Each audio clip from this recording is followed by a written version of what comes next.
Hi everyone, and welcome back to our take on cruise with Shannon and Roger, or Roger and Shannon. My name's Shannon McKee of Access Cruise, and I am here for a special split edition of our take on cruise. While Roger stayed back in Miami after getting off the Utopia of the Seas, I made my way to Fort Worth, Texas, my home state, for a week with some family fun incorporated with a little bit of work while I'm out here. And one of the special things that I got to do this week is go behind the scenes at American Airlines and their home campus. So first of all, a big shout out to Christine Rupert, who just became the pilot on the 777 wide-bodied American Airlines plane. So congratulations to you. And she was the one that was able to take us behind the scenes to their training facilities and even into their simulators. They are exquisite. Millions and millions of dollars put into these simulators, and there are so many of them.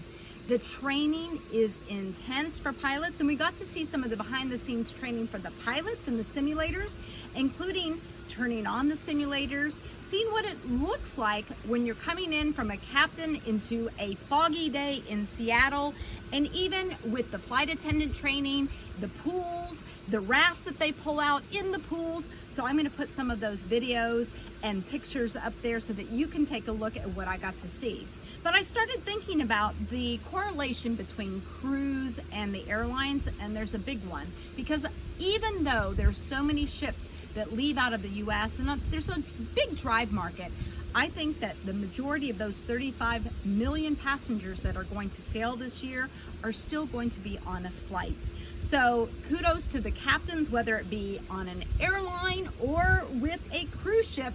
There is an intense amount of training because it's all about safety, safety, safety these days. And they put the crew as well as the pilots and the captains through an immense amount of training. So it was wonderful to see those behind the scenes.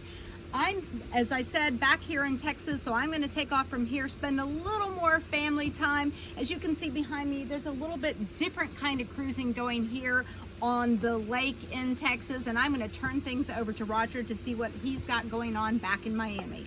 See you next week. Thanks, Shannon. While you're in Dallas, I'm back home in Miami Beach on Lincoln Road. Many of you probably recognize Lincoln Road from when you're here in Miami for Sea Trade. Anyway, I'm actually still recovering from being on Utopia of the Seas last week. Wow, what an incredible ship. But you know what I was thinking about that's pretty interesting? Utopia is actually the 6th ship in the Oasis series. So going on board, it was a different type of discovery. I already knew my way around.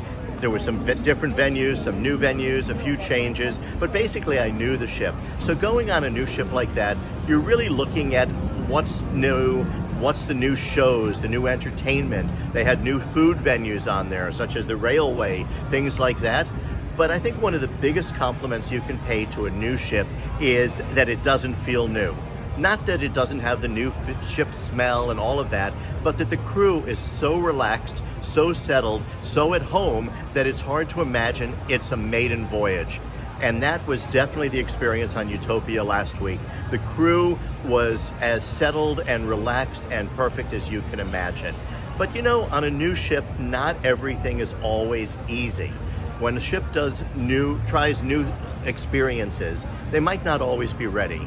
So last week, we left off on our video saying that I was going to be going up on the new slides, the Perfect Storm. Well, it turns out that the Perfect Storm slides on board Utopia weren't quite ready. As much as you try and you plan things and you test them on land, ships are a different environment. There's just different physics. There's different things involved in putting a land attraction on a ship. So on Utopia, they wanted to make sure everything was perfect. The rumor is that one of the slides might need some type of other types of reconfiguration. And that's not a first. We just heard this week that on Princess, on the new Sun Princess, on their Park 19 deck, 3 of the attractions, and they've tried and tried and tried, will not be opening. So if you're going to try experiments on land, bring them to ships. Ships are still a different environment. So it's interesting to see these things, and it's a learning experience for everybody. But I congratulate Royal and Princess and everybody for trying new things. Even on Carnival Mardi Gras, when they brought the Bolt coaster on board, that was something very revolutionary for a ship. And as much as they tested it on land, from what I understand, they had to do some refining and some tweaking when they actually got this on board a ship. Speaking of Carnival, jumping to new ships again, we've been talking about for the last few years, as Carnival Corporation was announcing moving the few ships over from Costa to Carnival. Then just a few weeks ago, P&O Australia folding into Carnival. The Carnival Cruise Line is really booming. And within a corporate structure like Carnival, you don't always get the results of the individual operating companies. But in this case, it was very obvious that Carnival Cruise Line was really doing well. Then this year, the first new buildings announced by Carnival Corporation in the last 5 years was 2 more XL class ships for Carnival Cruise Line. And then this week, the really big announcement of 3 mega ships going to Carnival Cruise Lines, 3 new mega ships. These will be 230,000 ton ships, more or less the same size as Oasis class, carrying up to 8,000 passengers.